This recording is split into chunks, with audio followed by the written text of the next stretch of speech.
இப்போது கடகம், இப்போ சமீபத்தில் கூட நம்ம பேசிட்டு இருந்தோம், சிலர்லாம் வந்து கடகத்தில் தான் இருக்காங்க. அவங்களுக்கும் இந்த வருஷம் எப்படி இருக்க போகுது, பொதுவாக கடக ராசிக்காரர்களுக்கு எப்படி இருக்க போகுது?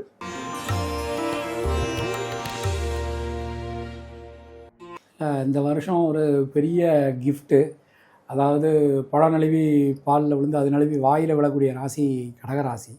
இந்த வருஷம் பிறந்து ஒரு 3வது மாதத்துலேயே அவங்களுக்கு வந்து சனி பகவானுடைய விலகல், அஷ்டமத்து சனி விலகிறது. பிரமாணம் ஒரு விஷயம் சொல்கிறது, கடகத்துக்கும் சிம்மத்துக்கும், சிம்மத்தில் சொல்லலான் இருந்தேன் ஆனால் கடகத்திலே சொன்னால் தான் நல்லாயிருக்கும்.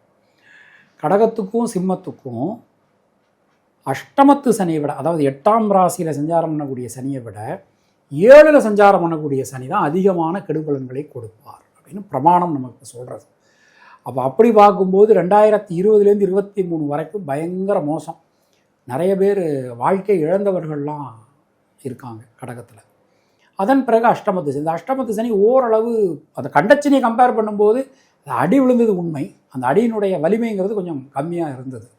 இந்த வருஷம் 12 வருஷம் கழித்து அவங்களுக்கு ஒரு நல்ல யோகமான பீரியடு வர்றது. அவங்க ராசியில் யோகாதிபதி குரு பகவான் உச்சம் அடைகிறார். தடைகளை தகர்த்து சாதனைகளை புரியக்கூடிய அற்புதமான ஒரு ராசி இந்த வருஷத்தில் கடகராசி.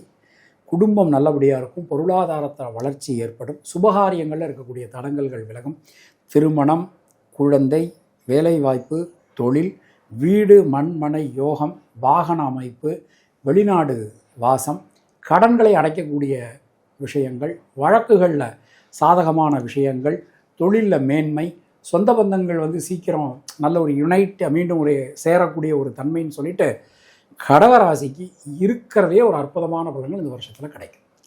அவங்க வழிபட வேண்டிய தெய்வம், அம்மன் வழிபாடு பண்ணணும். எங்கெங்கெல்லாம் அம்மன் பெண் தெய்வங்கள் இருக்கோ அந்த பெண் தெய்வங்கள் எல்லாம் வழிபாடு பண்ணணும். தூய தமிழில் நமக்கு அபிராமி அந்தாதி இருக்குது, அது சொல்லலாம். இப்போ நிறைய பேர் வந்து இந்த சௌந்தர்யலகரி, லலிதா சஹஸ்ரநாமம் அது வந்து சொல்கிறாங்க. பட் சில பேருக்கு இந்த வடமொழியின் மீது கொஞ்சம், சில பேருக்கு அந்த உச்சரிப்புகள் வராதுமா. தூய தமிழில் நமக்கு அபிராமி அந்தாதி இருக்குது. அபிராமி அந்தாதி தினமும் சொல்லலாம். சப்போஸ் வந்து வைணவர்களாக இருந்தாங்கன்னா அவங்க திருப்பாவை தினமும் சொல்லலாம். இதெல்லாம் அவங்களுக்கு ஒரு பெரிய பரிகாரம்.